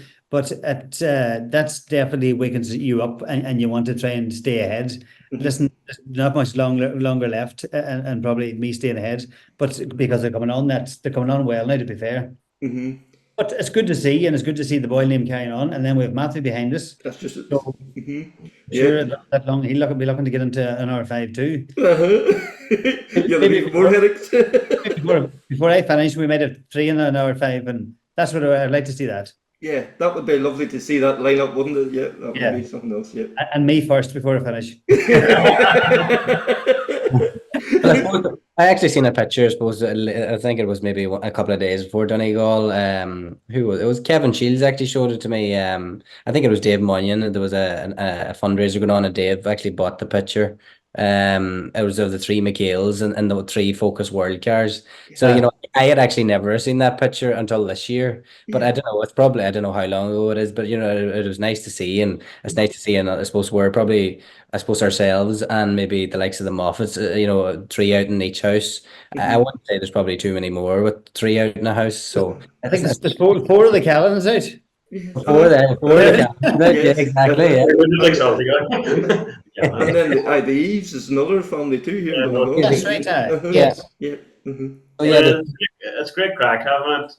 It'll leave the run down the road on a Friday evening to these rallies a bit lonelier when you're not ringing over and back to buy the Declan or Matthew and you have the crack on the way down there. It's the same. It's nice having everyone about you. You know, it's a nice family thing. Like same Donegal, you know, and Dad's there and those with Paddy McRudden, nearly like family to us there. So you know, it's all together. Like it's nice. For sure. So thanks to the 4 of those guys, and that was a lovely night. Now it's a wee bit of fun, that, you know, something different as we always look for. And then Conor, you get a chance to catch up with one of the busiest ladies in rallying at the moment, then Aoife. Absolutely, it's a very busy lady. So Aoife, for anybody who's not aware, she's campaigning in junior ERC at the moment, and then on top of that, she has been doing quite a bit of work back and forward with John Hogland, and then also she was in Goodwood Festival of Speed at the weekend. What do you call it? Where she got the opportunity to sit in with a few very well known and famous WRC competitors, and also get the chance to drive Craig Breen's beautiful R5 208 Turbo 16, the car that won the Circuit of Ireland. But I thought it would be a great opportunity. We've been trying to get a date that suited Aoife to catch up for a while, and she's been so busy it's been hard to do. So we finally got hold of her. Aoife, it's a little while since we had a catch up, and you've had a very busy couple of weeks. Probably starting with Estonia. That was a fairly tough event. Yeah, hi Connor, how's it going? Yeah, no, we've had a busy few weeks. Estonia was our last round there that we did in the European Rally Championship. It was quite a tough event with the change in weather conditions and the deep ruts, but it was a really good event, and definitely one that once you have it done, you can bring your experience back, and definitely it gives you a good advantage when you return there. And if I'm right in thinking that was your first time to go to Estonia? Yeah, it was first time in Estonia. It's normally a round of the World Rally Championship, but this year it was in the European Championship, so it was good. We had so you know, that obviously helped us with the preparation and watching onboards beforehand. But yeah, no, 1 minute it could be really nice weather, and the next it was the worst thunderstorms and rain that you'd see. So it was a tricky rally, but it was really good. Yeah, and the weather, did that impact the quality of the stages as well? Because I did see reports there were some very deep ruts in places. Yeah, it made the stages a lot slippier as well. Some of the stages you go from wide, fast flowing to narrow, very tight sections of road, and especially on those narrow sections, the ruts got really deep. So on the last day in the second pass, there was a few times where we're sitting on the sump guard just trying to get going out of tight hairpins. But yeah, no, it's part of it, and we got to the finish, which was the main goal. And what do you call it? You had a fairly tricky Saturday. You had a puncture on stage 9. Yeah, so there's something we've practiced with the Motorsport Ireland Rally Academy is doing, practice changing spare wheels. So it happened quite early on the stage, and we knew then that we tried to drive for a little bit, but fairly soon we realized that we were going to have to stop and change. So we did that on the stage, and of course, as always, you lose a lot of time when you have to stop on a stage like that, and it puts you a bit on the back foot. But it was our first puncture on a rally, our first proper puncture on a rally, so it was bound to happen at some point. And what do you call it? You mentioned you lose a lot of time, but if I'm right in thinking, yourself and Hannah, you had the change done back going again in less than 2 minutes. Yeah. So no, it was quite good. Like, I think it was just over, but it was good. As I said, the practice and having it done with Hannah, we had a routine in place, so we knew what we were doing, and it wasn't a big deal made out of it. Yeah, and then what do you call it, the last stage of the day, the power stage, and really heavy thunderstorms then just as well before you got going on that one. Yeah, it was quite hard to know what to do in the mornings, especially. Could say that it was going to rain later, and then it wouldn't, or else it was saying it was going to be dry in the afternoon, and it would do a shower. So it was, you had to think about what tires you were going to bring and use. But that last stage was definitely one of the toughest stages I've done in those conditions. And the previous event you'd done in the ERC was Sweden, the summer version of the Swedish. So did you find that helped you maybe with the speed and the nature of the roads going into Estonia? Yeah, Sweden was a really enjoyable event, and the stages there were probably they definitely were the best stages I've drove on. It was really enjoyable, and Sweden is quite fast, and you could bring that speed then into Estonia because also those stages are very fast. It was probably a bit more technical in Estonia, and then with the ruts and the weather, it definitely made it an overall more difficult event. But no, I really enjoyed Sweden. Yeah, as you said, it was in the summer version, so there was no snow; it was all gravel. But I thought those stages were fantastic, and then it was really good to have the help of like John Hogland, who came over for the event, and have his help and his advice was quite special and quite cool to be able to have him working alongside us there as well. And you've done a bit of work with John before in the winter driving school, etc. Like, how do you feel that's benefiting? Are you noticing, or are you seeing it yourself on the stages where that's coming into play? Yeah, definitely. So it was at John Hogland's winter rally school a couple of times, and there you're just working on your car. You're driving on a frozen lake and snow and ice, so you're working on your car control, and that's all things, especially in gravel, you can bring into practice and play there. No, he's very good at explaining what you're doing right and wrong and how to improve your driving style. So we definitely found it very useful in the events to have John's advice there.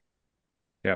And then just, with regard to Estonia, I think that was your 4th consecutive top 10 finish this season. So congratulations. And you have a bit of a break now. There's 2 rounds of the ERC Junior Championship left, Rally Cardigan and Poland, but you have a break before you're back out again. Yeah, so it's nice to have a little break. We're going to reset, and the last 2 events have been gravel, so we're have to get ready and go back to tarmac again. I think it's going to be really interesting to see the European Championship go into Wales, especially competing against the British Rally Championship, and then in the Rally Fours at the Stellantis. I think it's going to be a really interesting round, and definitely it'll be cool to see the ERC guys coming to a surface that they're not used to and seeing how that event goes. And then you've just had a fairly action-packed weekend over at the Goodwood Festival of Speed. Yeah, it's been busy. So Goodwood, it was my first time being at the Festival of Speed. We were lucky enough that at our first time I got to drive there, so it was pretty amazing to we were out there in the Peugeot 208 T16 R5, which is the rally car that Craig Breen won the Circuit of Ireland in 2015. So to go to the festival and drive that car there with his name on it was really special. It's such an event. It was really cool to be able to do that, and then also it was our first time driving 4-wheel drive, which was so much fun, and it was really good to try that, and it's quite a change from the Rally 4, so it was quite spectacular. And then we met, you meet so many people at Goodwood, and to get the opportunity to meet the works teams and the WRC drivers, it's an amazing place for that. And we were lucky enough to get the opportunity to sit in with Danny Sordo in the 2017 World Rally Car, and we sat in with Jari-Matti Latvala in the Toyota, which was super impressive. To see how they drive and the commitment and speed they carry, and just even in that stage was amazing. But the chance and opportunity to meet these people was incredible, and to sit and have a conversation with them as well, and it was just a fantastic experience. And look, sitting in the passenger seat in the WRC car, or in the what do you call it, the Rally 2 with Jari-Matti, like, do you have time to kind of pick up even how they're driving, what they're doing? Is there little hints and tips you can pick up, or is it just there's too much going on to No, take that you're in? still watching. You're watching how they drive and their style of driving. Like when I was sitting with Eire, Matti Latvala, on the start line, on 30 seconds to go, there was no conversation, and he was doing his warm up. It was cool to watch that, and how it didn't matter that he was bringing a passenger around in the like just over 2 kilometer stage of Goodwood, which has a lot in it. Like for the stage, it is a good stage. But to see him, getting prepared and doing his warm up before the stage started, and then in the stage watching both their driving styles and how they drive the car. And then also, I think Bex Williams had you cornered at one point there for an interview in the middle of it as well. Yeah, so we had plenty of interviews over the weekend, and one was with Bex. I always love catching up with her. She's she's at all the ERC WRC events, and she's a great lady to chat with. And we were just discussing Goodwood, of course, and the European Championship, and getting about females in motorsport. So it was great to have that conversation with Bex, and it's pretty cool to be able to chat to her at these events. And look, it's always great to see when there are new initiatives around bringing more females into motorsport. And I suppose it was a timely conversation you had with Bex, because the WRC has just announced their women's program. Yeah, it's quite an amazing program, really, that they've released. I think that it's fantastic, and it's a really good time to kind of bring out this program and to try and help and get more females in motorsport, and to promote that, and just give a help to try and get more females up in the higher levels of the sport. I think that it'll be a really good opportunity, and the WRC and the promoters, it's a fantastic idea, and I think that it's a good time for it to come, definitely. Yeah, and I suppose then it helps them when you get the opportunity also to do those networking pieces with the likes of Toyota and Hyundai at these events. Yeah, of course, that is, it all it all matters, and it's great to meet these people and learn from them as well. And for this program to come out, and then to get a female into the JWRC, it's going to open doorways, and it's going to allow the next generation of young female drivers as well to see the opportunities that they have, and to give them that idea that they can also get to the higher levels of the sport. Yeah, the Goodwood looked fantastic this year. Certainly on my bucket list of places I want to get to in the next year or two. And for yourself, would you go back? Yeah, definitely. As I said, it was my first time there, and the whole experience was incredible. Like, I'll definitely be back again. It was fantastic. To get the opportunity to even drive there was super, but like, it wouldn't have happened without a lot of people's help behind the scenes as well. So A massive thank you to Jerry Broderick, who's helped get the car ready and did all the prep and getting it over there. To Kieran Graffin at KG Motorsport as well for, again, we wouldn't have been able to have been there competing without him. So it's, there's a lot of guys there behind the scenes that really helped make it happen, and massive thank you to them as well. Huge thanks to Aoife for taking the time out to chat. She's been extremely busy, and we've been trying to get a date and a time that suited everybody for the last wee while, and it's been difficult to do. So, what do you call it? I'm certainly looking forward to seeing how she gets on in Rally Cardigan. So, Kevin, next up is the Benone Stages Rally this weekend. Final round of the Northern Ireland Tarmac Championship. Yeah, I think the Northern Ireland Championship has been very successful this year. The new look, the new format this year really seems to be working. They've been promoting it a lot better, and just the mixture of road and track events has really worked really well, and they've been well supported by the competitors. So I had spoke to Gavin Campbell earlier in the year, and I thought we'd catch up with him now going into the last round just to get his thoughts, and also then maybe we'll look forward into is the gravel challenge, which starts then in September. I think it's soon be time to get the gravel bits on too, so lots to look forward to. So let's hear from Gavin. Gavin, we spoke to you at the start of the year, and we were looking forward to an exciting Northern Ireland Championship, and it's fair to say that the championship has delivered in spades. It's been a very successful year all in all. It has indeed, Kevin. We've been delighted at how the season's gone. There's been really good battles on just about every round, and I have to say, a few new names. We've had Jason Dixon and Aaron McLaughlin challenging this year in the top three right throughout the season, and obviously Johnny Greer has come through and secured his I think it's his fourth title, third in a row. Still a wee bit to go to catch Derek McCafferty, who's got 7 titles, but no, look, the pace has been hot, and the events, as usual, have been run to a very high standard. The clubs, I have to say, have done an excellent job. And I suppose the highlight for us as championship promoters this year, we've really put a lot of extra effort into the promotion of the series, both social media, YouTube films, and so forth, proper rally reports like they used to be. And we've got really good feedback from all of that. So it's been a really good season for us, and McGrady Insurance are very well pleased as title sponsors as well. Yeah, because as you say, you've been in a huge effort, and it looks as if the competitor's been paying you back, because every event, especially the road events, is all run with a reserve list. They may have gone through the reserve list, but the numbers have been fantastic. They've hit their maximum numbers. We pride ourselves on running an attractive championship with compact rallies, but kind of the downside of compact rallies is you can only take a finite number of cars. For various reasons, and safety would be one of the preeminent reasons. A lot of the clubs in Northern Ireland run at minute intervals, which is different than a lot of rallies across the island, but that does create some challenges in scheduling the event. And for most rallies, 100, some rallies 120 would be the maximum entry. Excuse me. In practice this year, I would be pretty confident to say that everybody that wanted a run got a run, which is really good. But you're always in the days running up to the rally, you're always playing around with the entry list and the withdrawals and so forth. But generally speaking, we've started every rally with a maximum number, and everybody that wanted a run got a run, and that's a perfect situation so far as we're concerned as organisers.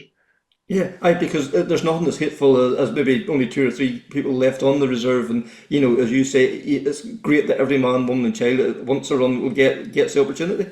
Well, that's right. I mean, it would be lovely to have a problem like Donegal, but the size of their entry list would grace many's a rally. The size of their reserve list would grace many's a rally. But fortunately, we have a nicely balanced situation, and we hope that continues. I mean, we do hope to attract more entries to the championship, and that's something that individual clubs will have to then look carefully at to see, are they able to take the extra entries, and can they stretch it that maybe every rally can take a bit over the 100. But it's a nice situation to be in. Yeah, and the balance of the roads and the track seem to be working really well for the championship as well. Well, yes, that's right. I mean, we've always had, or certainly in living memory, we've had this situation where the first couple of rounds are on the tracks, and in many ways, because we start early in the season in February and March, for many people, it's the first event out after a rebuild or after a few months off, and it's good to blow the cobwebs off. The beauty of those rallies is you get service after every stage. So there's plenty of time to tune the car, optimize it, change tires every time you want, and so forth. So from that point of view, that format has worked for us. And then, of course, we're really fortunate to benefit from road closing orders. And we've got some really good road closed events that have been built up by the organising clubs over the years, and that works really well. I mean, I think it has to be said, unfortunately, Cookstown found themselves in an unfortunate situation because of operational reasons. Although they could have had a road closing order, they were unable to use it this year. So that's been the one downside, I suppose, is that the Tyrone Stages this year is running at Benone rather than on the public roads. But look, we fully back the club in the decision they made. I think it was the right decision for them, and they are definitely looking to the future. They're very they're very optimistic about building themselves back up to the point where they take on a closed road event, but they're determined to do it the right way, and we fully back them in doing that, and we back their decision.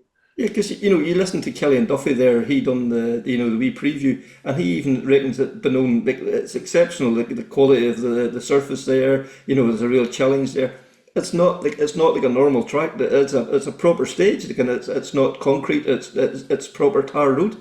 Well, they're proper tarmac roads, and if you look at the Killian's preview video, you get a good impression of what the roads are like. Really high quality stages, and because they're so little used, the surface is in really good condition.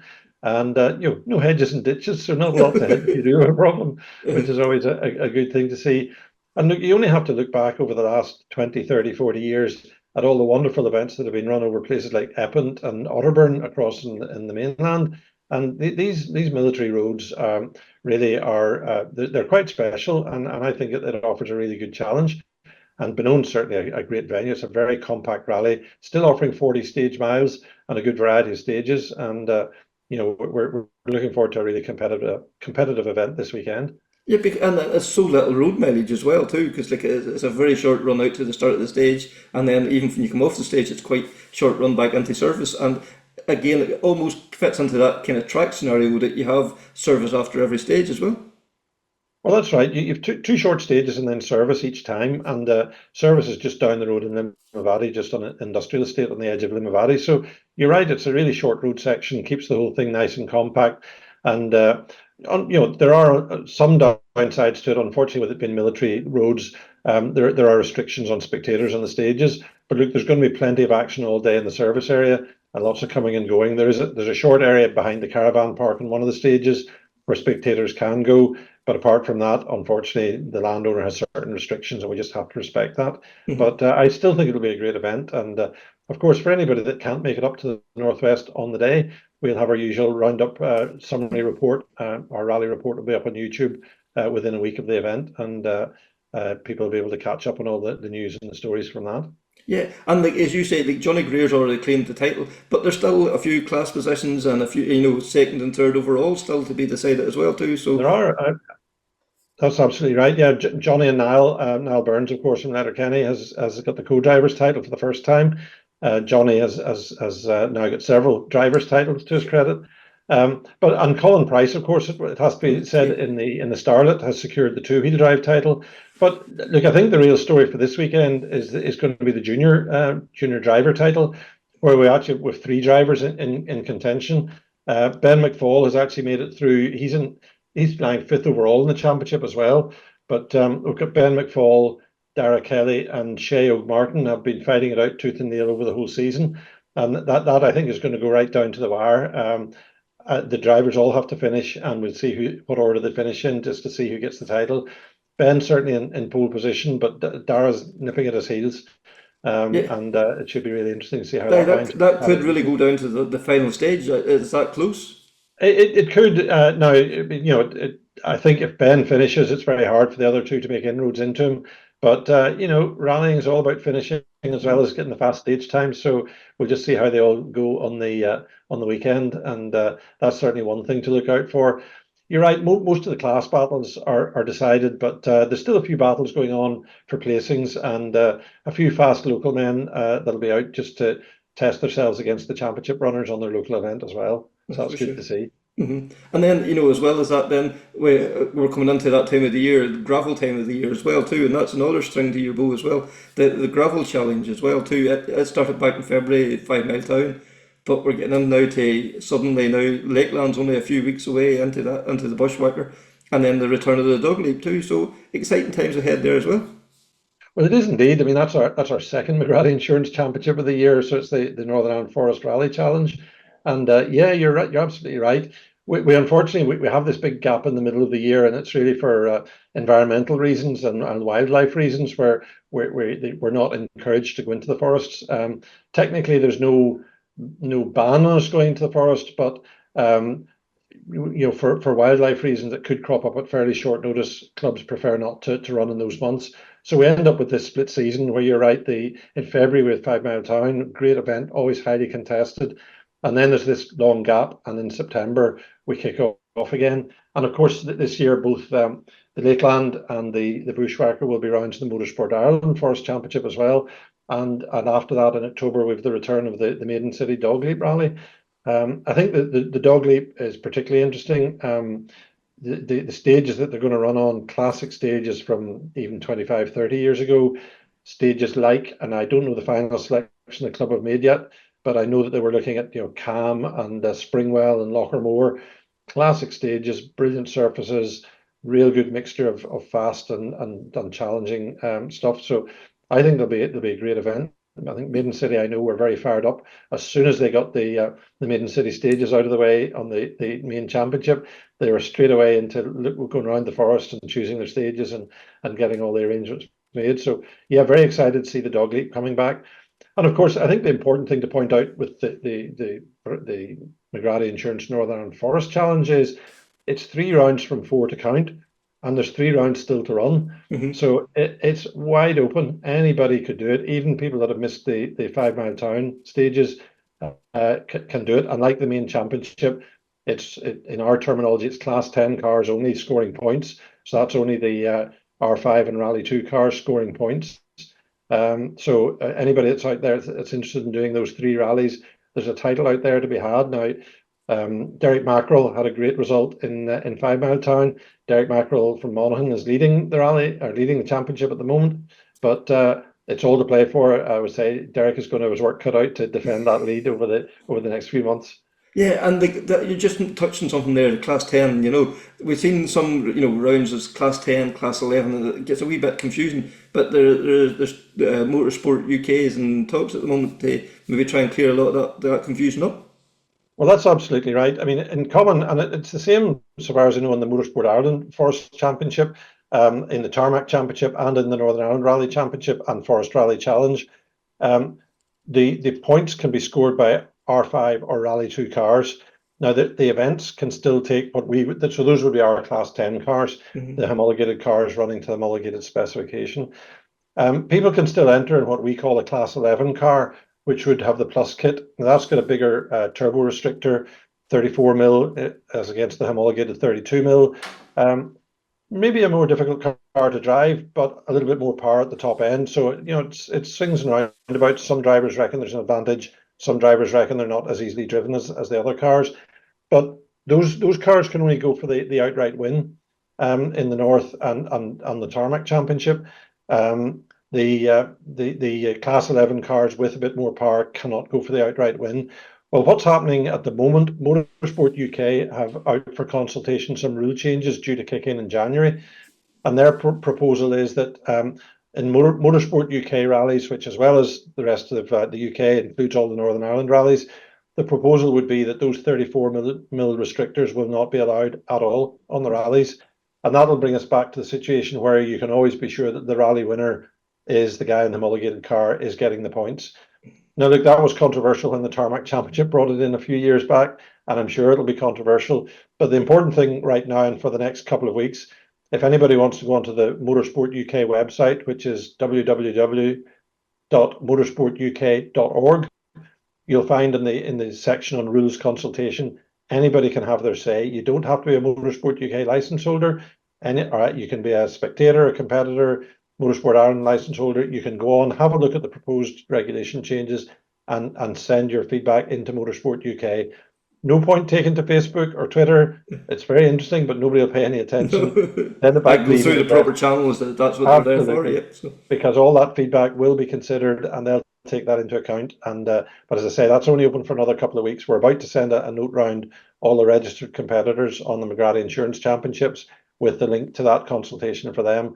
but it's very important that we get people's views back in. There are other changes. There's some changes that will affect modified cars. There's other changes that will probably be more relevant to organisers, but that particular one on the R5 and R5 Plus Rally 2 cars is the one that probably is getting all the headlines. But go back to the gravel challenge coming up. There are classic events coming up. The Lakeland, the long tradition, the Bushwhacker has took on a life all of its own. And then some of them stage names that you mentioned there for the return of the Dog League, Cam and Springwell. Anybody that knows anything about Forest Rally and the whole island of Ireland, there's the names that just makes the hair stand up in the back of your neck. It's a really exciting time ahead now for that challenge. I think it is, as you say, Kevin. They're classic rallies. I mean, those are the stages that people like Ronnie McCartney and Robin Lyons and the other top gravel drivers of their day were winning rallies over. And they still call the Bushwhacker the Tyrone Grand Prix. It's a very tightly fought battle every year to get bragging rights of winning the Bushwhacker. Lakeland's the same. Lakeland this year, very innovative. They're introducing what could well be the longest forest stage in Ireland this year on the Lakeland stages. So anybody that fancies a try at a 16-miler, that's what the club are trying to put on. So that will bring its own challenges. Bushwhacker then over classic stages. As we know, Bushwhacker tried a different format last year, which worked very well. Something a bit more conventional this year. I don't think they're running the night stages, but watch out for next year. You might see those back again. And as we said earlier, the Dog Leap back into those classic Northwest gravel stages that haven't been rallied for several years, and they're in fantastic condition. So if you want to get into virgin forests that haven't been rallied for a long time, no local knowledge, no ruts and potholes, I think that'll be a real dream for anybody that likes driving on the gravel. So dust off those knobbly tires and get your name down on the entry list. Yeah, I think it'll be a great one, absolutely, and a great round up to the season, because with the scoring system the way it is, I'm pretty sure the gravel challenge will go to the final round, and that'll be interesting to see. And of course, I'd welcome any of the Motorsport Ireland runners that are coming up and running in Class 10 to register for the series, because they're going to be doing 2 out of the 3 rallies anyway. It just takes 3 good scores to win that series, and it'll be another title out there to be in the second half of the year. Yeah, and because of those epic stages, the to go and compete in the Maiden City Rally it's almost a no-brainer, really, isn't it? I think it's a very attractive rally, and I'm pretty sure they will get a full entry. All 3 of those rallies will be highly contested for entries. They usually are. So yeah, I think it's a great package. We're really looking forward to the second half of this year. So thanks very much there to Gavin, and best of luck to all the competitors and up in the Tyrone stages then this weekend. And Conor, the final and the latest instalment of the WRC this weekend then as well. Yeah, WRC Latvia, so a new event to the WRC Championship. It's been around the ERC before, and a fairly new event then for most of the competitors as well. They won't really have been competing there. And we've got a few of the local guys over there as well too, so that'll be good to see as well. Yeah, absolutely. We're going to have William Crichton and Josh McArlean go head to head in the Rally 2 category. So they're both entered, so it'll be interesting to see. I suppose they can benchmark off each other, see how they get on. Obviously Josh is out in the Skoda with James Fulton, and then Williams with Liam Regan in the Fiesta. So be interesting to see now how it goes. And it looks like again another strong Rally 2 entry. So they've got Oliver Solberg there to compete again, Nikolai Greisen, Gus Greensmith, the usual suspects. So it certainly will be competitive. Yeah, and then one of our WRC contributors, Aaron Johnson, he's celebrating his 50th WRC start, which is fantastic as well. Yeah, they really are clocking up. I suppose on one hand, we were chatting earlier, Kevin, and you mentioned, it seems like Aaron's been around a long time, and on the other hand, he hasn't when you look at it. It's funny, but we've got very used to him being there, at the top level. But no, fantastic to see. And again, an event that Aaron would be familiar with, having competed there before in the ERC, and previously with young Oliver Solberg as well. Yeah, so lots to look forward to this weekend too. So anyway, that is season 3, episode 34. So until next time, take care, speak soon, and bye.